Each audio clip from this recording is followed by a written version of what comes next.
Warren cresceu em Salt Lake City e nos arredores. Ele era inteligente. Ele ajudava com os computadores. Ele ajudou a dirigir algumas das empresas da FLDS. E é claro que ele contava com o apoio do pai. Então ele acabou lecionando na Alta Academy, um tipo de escola familiar dirigida pelo Rulon Jeffs em Salt Lake City. E logo depois, o Rulon nomeou Warren como diretor dela.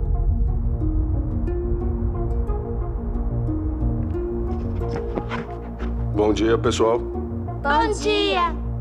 Eles ensinavam nas nossas escolas que ninguém nunca pisou na Lua. E os dinossauros, eles nunca existiram no nosso planeta. Eles viviam em outros mundos e quando foi criado o nosso mundo, eles vieram de partes de outros planetas que se juntaram com o nosso. E é por isso que só achavam ossos, mas nunca viveram aqui. O que importava não era tanto as notas, e sim o nosso comportamento. A gente ouvia um sermão toda manhã sobre o livro dos Mormons. E aí, quando a aula era de história, era só sobre a história da igreja, mas era sobre a história antiga da igreja. Ou sobre os profetas, nunca era sobre o mundo. A gente só ouvia a igreja. Tinha muita doutrinação.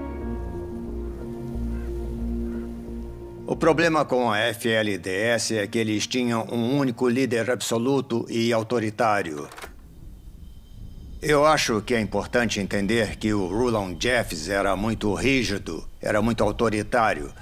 E, na minha opinião, ocupava uma posição não muito diferente das de outros líderes de seitas, mas ele sabia como respeitar os limites da decência, a ponto de as autoridades nunca entrarem lá.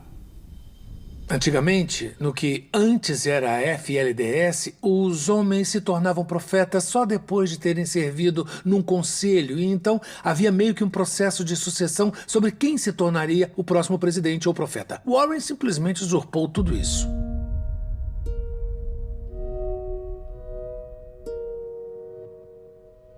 O Warren disse: Deus me escolheu e se não aceitarem, vocês têm que sair da igreja.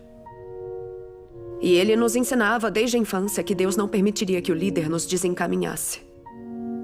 Quando Warren Jeffs assumiu, ele transformou totalmente a igreja.